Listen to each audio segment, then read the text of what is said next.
Hey, this is Grady, and I just wanted to show you our Grandio greenhouse with the hydroponic system in it. So let's go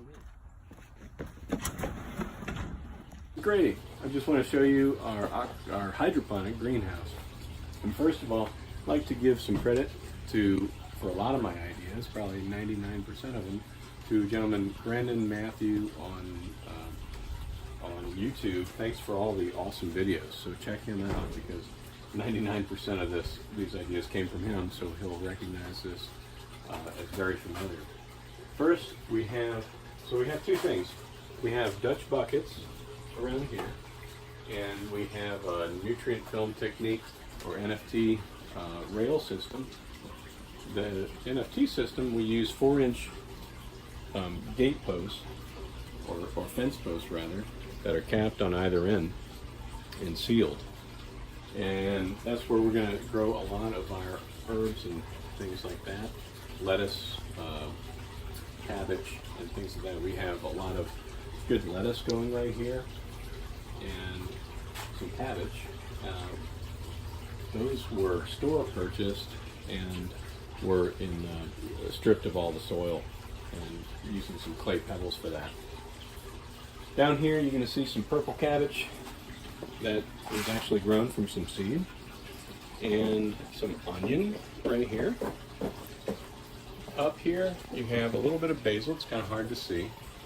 And our mosquito repellent series, or attempt at repelling some mosquitoes, with some lemon balm, some lavender. This is sweet mint right here, and over here is spearmint. So let me tell you a little bit about how the system works. We have two lines. We have a drain line and a feeding line. The drain line is made out of 2-inch PVC. It goes all around the system, as you can see, and it drains into our 45-gallon. This is just a very hard plastic utility bin that I purchased online from Walmart. I have you'll see this little bag, a paint strainer bag on there. That was to catch all the loose PVC from the holes we drilled to get the system going. So that's just an easy fix right there. The drain line goes all the way, as you can see, through both the Dutch buckets and the NFT rail system, and it's on an angle.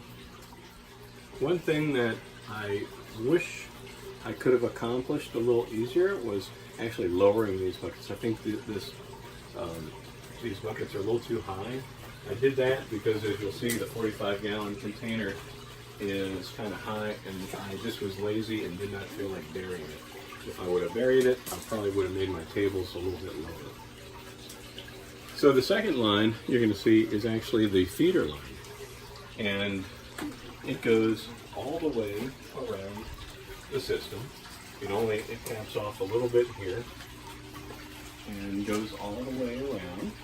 It feeds our NFT rail system all the way up here. And if you'll look down here, it goes the length of this rail system and even across. And it's a closed system, meaning hopefully all the pressures in all the feeding tubes would remain the same. Cool thing about this is I can actually install some shut-off valves, so I can close off either the Dutch buckets or the NFT rail system independently. It also has, and I'll demonstrate this, easy access for either testing our water supply or draining the whole thing. So you can get a little bit of water from the system, some nutrient solution, test it, and then put it right back. And it's just easy, simple caps. So that's about it. We're also growing some seedlings right here. Not very successful right now. This is our first time trying it in some rock wool. We do have some onions and some purple cabbage growing, and we found that actually we have some squash, zucchini, and cucumber, and it really did well. The hot peppers, you can see here, I think those may be jalapenos, so I'm waiting for those to grow. For temperature control, so it's November right now in South Louisiana, and you can see everything's open right now. I think it's about 60 degrees, 65 degrees outside. It's very nice and sunny. And inside here, it's 88 degrees. It's 80. So you have to, it's very hard and complicated, I've been finding, to regulate your temperature. At night, it can freeze over here. So for that, I just have a very simple fan, heater fan. And if you look up here, this is an Inkbird temperature gauge that works really well. Last thing I'll show you is how this reservoir works. I used an Echo 1056 submersible pump, and it's down there. We also have an Active Aqua, just a stone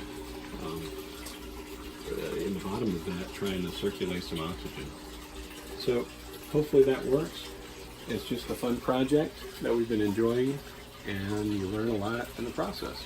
So thanks a lot for looking at the video, and if you have any questions, please let me know. Bye. Interested in any comments or questions you guys have, so like and subscribe below. Thanks.